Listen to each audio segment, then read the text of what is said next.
नमस्कार और the deep dive में आपका स्वागत है। आज हमारे पास एक बहुत ही अजीब और दिलचस्प दस्तावेज है। ये मैग्नीशिया मुराटिका नाम के एक पदार्थ के बारे में है। अब इसका रासायनिक नाम तो मैग्नीशियम क्लोराइड है, पर ये दस्तावेज किसी केमिस्ट्री की किताब का पन्ना बिल्कुल नहीं लगता। बिल्कुल नहीं। असल में ये किसी जासूसी उपन्यास के एक पन्ने जैसा है। ये हमें एक मरीज की ऐसी तस्वीर दिखाता है जिसके सुराग बहुत ही, कह सकते हैं, अजीब और खास है। ये दस्तावेज किसी मटीरिया मेडिका से लिया गया लगता है। मटीरिया मेडिका, ये शब्द मैंने सुना है, लेकिन हमारे श्रोताओं के लिए क्या आप थोड़ा समझा सकती हैं कि ये असल में है क्या? जरूर। इसे आप होम्योपैथिक दवाओं का एक विश्वकोश समझिए। इसमें हर दवा का सिर्फ रासायनिक फॉर्मूला नहीं होता, बल्कि उसका एक पूरा चरित्र चित्रण होता है। मतलब अगर ये पदार्थ एक इंसान होता तो वो कैसा होता, उसके लक्षण क्या होते, उसे क्या पसंद होता, क्या नापसंद। तो आज हमारा काम है इस दस्तावेज में छिपे सुरागों को जोड़कर मैग्नीशिया मुराटिका के चरित्र को समझना। अरे वाह, ये तो बहुत दिलचस्प है। तो एक तरह से हम एक किरदार को समझने की कोशिश कर रहे हैं। चलिए इस पहेली को सुलझाना शुरू करते हैं। पहला सुराग तो दस्तावेज की पहली लाइन में ही है। ये कहता है कि ये विशेष रूप से महिलाओं के रोगों के लिए अनुकूलित है। ये तो काफी सीधा साधा बयान है। हाँ, ये हमें जांच का एक शुरुआती दायरा देता है। लेकिन यहीं पर यह दिलचस्प हो जाता है। ये सिर्फ किसी एक बीमारी की बात नहीं कर रहा। ये कहता है गर्भाशय से जुड़ी बीमारियां, साथ में ऐंठन और हिस्टीरिया जैसी शिकायतें, और ऊपर से सालों से चली आ रही अपच या पित्त की समस्या। नर्वस सिस्टम और उनका पाचन तंत्र, ये तो काफी अजीब कॉम्बिनेशन है। और यही इस दस्तावेज के पीछे की सोच को दिखाता है। ये दिलचस्प है क्योंकि ये बिना किसी हिचकिचाहट के इन तीनों प्रणालियों को जोड़ रहा है। आज की मेडिकल भाषा में हम इसे गट ब्रेन एक्सिस या साइकोसोमैटिक लक्षणों, बिल्कुल साइकोसोमैटिक लक्षण जैसे शब्दों से समझने की कोशिश करते हैं। लेकिन ये दस्तावेज दिखाता है कि ये सोच कोई नई नहीं है। ये बस एक अलग और शायद ज्यादा काव्यात्मक भाषा में कही गई है। यहाँ शरीर को अलग अलग हिस्सों में नहीं, बल्कि एक पूरी जुड़ी हुई कहानी के रूप में देखा जा रहा है। ठीक है, तो हमारे किरदार की पहली झलक हमें मिल गई है। एक महिला जिसके शरीर की 3 मुख्य प्रणालियां एक दूसरे से तालमेल नहीं बिठा पा रही हैं। अब कहानी आगे बढ़ती है और एक नए किरदार का जिक्र आता है, बच्चे। ये थोड़ा अप्रत्याशित है। हाँ, और यहाँ भी मामला बहुत खास है। ये उन बच्चों की बात करता है जिनके दांत बहुत मुश्किल से निकल रहे हैं। ये एक बहुत ही खास विकासात्मक दौर है जब शरीर में बहुत सारे बदलाव हो रहे होते हैं। और यहाँ एक लक्षण मुझे बहुत अजीब लगा। दस्तावेज कहता है कि ये बच्चे दूध नहीं पचा पाते। दूध उनके पेट में दर्द करता है और बिना पचे ही निकल जाता है। एक माता पिता के लिए ये कितनी चिंता की बात होगी। बिल्कुल। और ये उसी पाचन की कमजोरी वाले पैटर्न को पुष्ट करता है जो हमने पहले महिलाओं में देखा था। वो जो अच्छा, तो ये कनेक्शन है। हाँ, ये समस्या सिर्फ बड़ों तक सीमित नहीं है, बल्कि बच्चों में ये एक अलग और बहुत ही खास रूप में सामने आती है। दूध, जो उनके लिए मुख्य भोजन है, उसे ही पचाने में असमर्थता। ये दिखाता है कि पाचन तंत्र की समस्या इस चरित्र के मूल में है। और दस्तावेज इन बच्चों का वर्णन इस तरह करता है: कमजोर, रिकेट्स के मरीज जिन्हें मीठा खाने की लालसा होती है। मीठे की ये लालसा, ये सिर्फ एक लक्षण नहीं लगता, ये एक बहुत ही मानवीय, एक व्यवहार से जुड़ी बात है। सही कहा। इस तरह के ग्रंथों में ऐसी विशिष्ट लालसाओं या घृणाओं को बहुत महत्वपूर्ण सुराग माना जाता है। ये सिर्फ शरीर की जरूरत नहीं, बल्कि मन की एक पुकार भी हो सकती है। ये उस पूरी तस्वीर में एक और रंग भरता है जिसे ये दस्तावेज चित्रित करने की कोशिश कर रहा है। यह हमें उस बच्चे के अनुभव के और करीब ले जाता है। तो हमने पाचन की एक बहुत ही अजीब समस्या देखी, जो बड़ों और बच्चों दोनों में है। और दिलचस्प बात यह है कि दस्तावेज पाचन से सीधे सिर पर चला जाता है, जैसे कि दोनों के बीच कोई गहरा संबंध हो। यहाँ सिरदर्द का जिक्र भी बहुत अजीब है। ये कोई आम सिरदर्द नहीं है। कैसा है वो सिरदर्द? दस्तावेज के अनुसार ये हर 6 हफ्ते में होता है। मतलब इसकी एक तय साइकिल है। दर्द माथे और आंखों के आसपास होता है और महसूस ऐसा होता है जैसे सिर फट जाएगा। ये सुनने में ही बहुत भयानक लगता है। ये आवधिकता यानी लक्षणों का एक निश्चित समय के बाद वापस आना एक बहुत ही महत्वपूर्ण सुराग है। ये बताता है कि शरीर में कोई अंदरूनी घड़ी है जो इस पैटर्न को चला रही है। और यहाँ पर ये और भी दिलचस्प हो जाता है। हमें ये भी बताया गया है कि किन चीजों से ये दर्द बढ़ता या घटता है। हरकत करने और खुली हवा में ये बढ़ जाता है, लेकिन लेट जाने, जोर से सिर दबाने और गर्म कपड़े से लपेटने पर आराम मिलता है। अच्छा, तो इन विवरणों को मोडालिटीज कहा जाता है, यानी वो कारक जो लक्षणों को बेहतर या बदतर बनाते हैं, और ये इस तरह के चिकित्सीय ग्रंथों की जान होते हैं। ये एक सामान्य लक्षण जैसे सिर दर्द को एक बहुत ही विशिष्ट और व्यक्तिगत लक्षण में बदल देते हैं। ये किसी का भी सिर दर्द नहीं है, ये इस खास मैग्नेशिया म्यूरेटिका चरित्र का सिर दर्द है।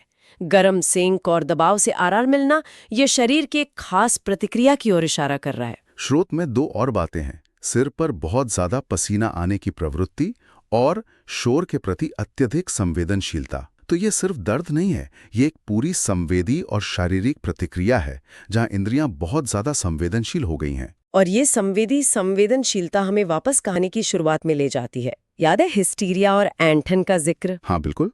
ये उसी अति प्रतिक्रियाशील तंत्रिका तंत्र की ओर इशारा कर रहा है। सब कुछ आपस में कैसे जुड़ा हुआ है, ये देखना आकर्षक है। पाचन की गड़बड़ी, तंत्रिका तंत्र की संवेदनशीलता और अब ये खास तरह का सिर दर्द, ये सब एक ही कहानी के अलग अलग अध्याय हैं। चलिए अब पाचन तंत्र की कहानी में और गहराई से उतरते हैं। यहाँ कुछ ऐसे लक्षण हैं जो सच में बहुत ही अनोखे हैं, जैसे मुंह में लगातार सफेद झाग का उठना। मैंने ऐसा पहले कभी नहीं सुना। ये वाकई एक बहुत अजीब और विशिष्ट लक्षण है। ये किसी आम समस्या की तरह नहीं लगता। और डकारों के बारे में क्या कहेंगे? उनका स्वाद सड़े हुए अंडे या प्याज जैसा बताया गया है। दस्तावेज ये भी कहता है कि सांस से भी प्याज की गंध आती है। सोचिए ये सामाजिक रूप से कितना असहज करने वाला हो सकता है। हमें ये भी याद दिलाता है कि लक्षण सिर्फ मेडिकल तथ्य नहीं होते, वे मानवीय अनुभव होते हैं। और अगर हम इसे तकनीकी रूप से देखें तो यह खास तरह की अपच या किण्वन की ओर इशारा करता है जो पेट में हो रही है। ये सिर्फ बदहजमी का एक सामान्य विवरण नहीं है, बल्कि बहुत ही विशिष्ट रासायनिक प्रक्रियाओं का संकेत दे रहा है। यहाँ दांत दर्द का भी जिक्र है, जो भोजन के दांतों को छूने पर असहनीय हो जाता है। फिर से एक बहुत ही तीव्र और विशेष प्रकार का दर्द। लेकिन यहाँ एक और अंग का नाम आता है, जिगर यानी लिवर। हाँ, और जिगर का कनेक्शन बहुत महत्वपूर्ण है। स्रोत में चलने पर या छूने पर जिगर में दबाव वाले दर्द का उल्लेख है। जिगर को सख्त और बढ़ा हुआ बताया गया है, और ये लक्षण दाईं करवट लेने पर और भी बढ़ जाता है। बिल्कुल। तो मुंह से लेकर जिगर तक ये पाचन तंत्र के ऊपरी हिस्से की एक बहुत ही असुविधाजनक तस्वीर पेश करता है। हाँ, और ये दिखाता है कि समस्या सिर्फ पेट तक ही सीमित नहीं है। जिगर, जो पाचन और शरीर से जहरीले पदार्थ निकालने में एक महत्वपूर्ण भूमिका निभाता है, वो भी सीधे तौर पर प्रभावित है। दाई करवट लेटने पर दर्द का बढ़ना बताता है कि उस अंग पर जरा सा भी दबाव बर्दाश्त नहीं हो रहा। ठीक है, अब पाचन तंत्र के दूसरे छोर पर चलते हैं, कब्ज। और इसका वर्णन बहुत ही सजीव है, लगभग ग्राफिक। स्रोत कहता है मल सख्त, कम, बड़ा, गांठदार, भेड़ की मैंगनी जैसा। ये क्लासिक वर्णन है जो अक्सर इस तरह के ग्रंथों में मिलता है। लेकिन इसके आगे का विवरण मुझे चौंका देता है। ये कहता है जिसे त्यागना मुश्किल हो और जो गुदा के किनारे पर आकर बिखर जाता है। ये अंतिम विवरण, किनारे पर आकर बिखर जाता है, ये इतना अजीब क्यों है? इसका क्या मतलब हो सकता है? ये एक बेहतरीन सवाल है। ये विवरण महत्वपूर्ण है क्योंकि ये सिर्फ कब्ज नहीं बता रहा। बिखर जाना ये दिखाता है कि शरीर में, खासकर आंतों में, नमी की बहुत ज्यादा कमी है, जिससे मल अपनी संरचना खो देता है। वो इतना सूखा और भुरभुरा है कि बाहर आने के दबाव से ही टूट जाता है। ये एक सामान्य लक्षण को एक बहुत ही विशिष्ट शारीरिक स्थिति का सुराग बना देता है। यह हमें बताता है कि शरीर अंदर से कितना शुष्क हो चुका है। वाह, ये तो सच में जासूसी जैसा ही है। हर शब्द में एक गहरा मतलब छिपा है। अब हम कहानी में घूमकर वापस महिलाओं के रोगों वाले अपने शुरुआती बिंदु पर आते हैं, और यहां भी विवरण उतने ही विशिष्ट हैं। मासिक धर्म के लक्षणों का वर्णन इस तरह है, हर बार बहुत उत्तेजना के साथ। ये एक बहुत ही दिलचस्प वाक्यांश है। उत्तेजना शब्द आमतौर पर मासिक धर्म से नहीं जोड़ा जाता। यह सिर्फ जिस्मानी तकलीफ नहीं, बल्कि इमोशनल और नर्वस लेवल पर भी बेचैनी के बढ़ जाने का सुझाव देता है। ये हमें फिर से उस नर्वस सिस्टम वाले कनेक्शन की याद दिलाता है। और स्राव को काला और थक्केदार बताया गया है। साथ ही चलने पर पीठ में ऐंठन और दर्द होता है जो जांघों तक फैल जाता है। ये बहुत ही दर्दनाक अनुभव लगता है। यहाँ ध्यान देने वाली बात यह है कि दस्तावेज फिर से शारीरिक लक्षणों जैसे खून का रंग, दर्द का फैलाव, इनको सीधे भावनात्मक अवस्थाओं यानी अत्यधिक उत्तेजना से जोड़ रहा है। ये एक आवर्ती विषय है जो इस चरित्र को परिभाषित करता है। शरीर और मन एक ही सिक्के के दो पहलू हैं। स्रोत में अत्यधिक रक्तस्राव का भी जिक्र है, जिसे मेट्रोरेजिया कहते हैं, और इसकी एक बहुत ही खास मोडालिटी है। ये रात में बिस्तर पर बढ़ जाता है और हिस्टीरिया का कारण बनता है। ये एक महत्वपूर्ण और विरोधाभासी सुराग है। रात में लेटना, जो आमतौर पर शरीर के लिए आराम का समय होता है, उस समय रक्तस्राव का बढ़ जाना बहुत ही असामान्य है। और फिर से देखिए कैसे एक शारीरिक लक्षण यानी रक्तस्राव को सीधे एक तीव्र भावनात्मक स्थिति हिस्टीरिया से जोड़ा जा रहा है, जैसे कि शरीर का नियंत्रण खोना मन के नियंत्रण खोने का कारण बन रहा हो। एक और लक्षण का जिक्र है जिसे ल्यूकोरिया कहते हैं, यानी एक तरह का सफेद स्राव, और यहाँ भी इसके ट्रिगर बहुत खास हैं। व्यायाम के बाद या हर बार मल त्याग के साथ, और इसका समय भी बताया गया है, मासिक धर्म के 2 हफ्ते बाद 3 से 4 दिनों के लिए। ये तो अविश्वसनीय रूप से सटीक है। ये सटीकता ही इस चिकित्सीय प्रणाली की पहचान है। लक्षणों का समय, उनके ट्रिगर और उनकी अवधि, ये सभी उस पहेली के छोटे छोटे टुकड़े हैं जिन्हें जोड़कर पूरी तस्वीर बनाई जाती है। ये दिखाता है कि अवलोकन कितना गहरा और सूक्ष्म है। और अंत में मूत्र संबंधी लक्षण भी हैं। मूत्र केवल पेट की मांसपेशियों पर जोर डालकर ही त्यागा जा सकता है। ये मूत्राशय की मांसपेशियों की कमजोरी का एक बहुत ही स्पष्ट संकेत है। हाँ, ये श्रोणि क्षेत्र में एक सामान्य कमजोरी की ओर इशारा करता है, जो गर्भाशय से संबंधित कुछ अन्य लक्षणों से भी जुड़ सकता है। ये पूरी तस्वीर को और पुख्ता करता है। इस लंबी सूची ने अंतिम शारीरिक लक्षण दिल से जुड़े हैं। स्रोत कहता है, बैठे रहने पर धड़कन और हृदय में दर्द जो घूमने फिरने पर बढ़ जाता है। ये एक और दिलचस्प मोडालिटी है। आमतौर पर हम सोचते हैं कि आराम करने से दिल से जुड़े लक्षण बेहतर होते हैं, लेकिन यहाँ बैठने पर ही वे मौजूद हैं और हिलने डुलने पर और खराब हो जाते हैं। ये विरोधाभास हमें ध्यान देने के लिए मजबूर करता है।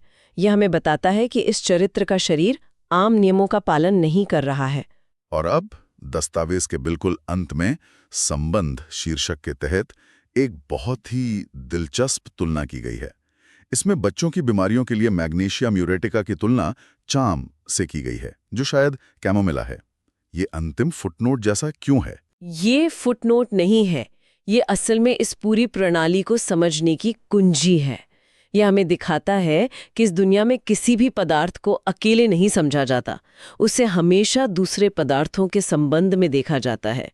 ये कहने जैसा है कि हमारा किरदार इस स्थिति में ऐसा व्यवहार करता है, लेकिन एक दूसरा किरदार कैमोमिला इसी स्थिति में थोड़ा अलग व्यवहार करता है। समान स्थितियों के लिए अलग अलग पदार्थों की तुलना करना और उनके बीच के सूक्ष्म अंतरों को समझना इस अभ्यास का एक मुख्य हिस्सा है। ये डायग्नोसिस को और भी सटीक बनाने का एक तरीका है। तो इस पूरी जासूसी के बाद हमने क्या सीखा? हमने मैग्नीशिया म्यूरेटिका का एक बहुत ही गहरा चरित्र चित्रण देखा है। ये एक ऐसा पदार्थ है जो उन महिलाओं और बच्चों के लिए है जिनके शरीर और मन में एक खास तरह की बेचैनी है। पाचन, तंत्रिका तंत्र और प्रजनन प्रणाली में बहुत ही विशिष्ट लक्षण है, और जोर हमेशा इस बात पर है कि लक्षण कैसे महसूस होते हैं, कब होते हैं और किन चीजों से घटते या बढ़ते हैं। बिल्कुल, ये सिर्फ लक्षणों की एक सूची नहीं है, ये एक मानवीय स्थिति का, एक अनुभव का, एक कहानी का दस्तावेज है। बड़ी तस्वीर ये है कि लक्षणों का इतना विस्तृत और सूक्ष्म अवलोकन, जहां शारीरिक और भावनात्मक अवस्थाओं को एक साथ बुना जाता है और जहां छोटी छोटी बातों पर इतना ध्यान दिया जाता है, ये एक खास चिकित्सा दर्शन की पहचान है, जैसे कि होम्योपैथी। ये स्रोत एक व्यक्ति की पूरी कहानी बताने की कोशिश कर रहा है, न कि सिर्फ एक बीमारी का नाम बताने की। एक व्यक्ति की पूरी कहानी, ये इसे समझने का एक बहुत अच्छा तरीका है, और ये हमें सोचने के लिए एक अंतिम बिंदु पर लाता है। ये दस्तावेज अपच या मासिक धर्म जैसी पूरी तरह से शारीरिक समस्याओं को हिस्टीरिया या अत्यधिक उत्तेजना जैसी भावनात्मक अवस्थाओं से सीधे और बिना किसी सवाल के जोड़ता है, जैसे कि ये एक बिल्कुल स्वाभाविक बात हो। हाँ, ये संबंध बिना किसी हिचकिचाहट के बनाया गया है। उनके लिए ये अलग था ही नहीं। तो सोचने के लिए एक सवाल ये है, आज के दौर में जहां हम अक्सर शरीर के विशेषज्ञ और मन के विशेषज्ञ के पास अलग अलग जाते हैं, हम अपने शारीरिक शरीर और अपनी भावनात्मक स्थिति के बीच के संबंध को कैसे देखते हैं? क्या हमने इस कनेक्शन को कहीं खो दिया है, या हम इसे नई वैज्ञानिक भाषा में फिर से खोज रहे हैं? ये दस्तावेज हमें एक ऐसे समय की याद दिलाता है जब ये संबंध बिल्कुल स्पष्ट और प्रत्यक्ष माना जाता था। ये विचार करने योग्य बात है।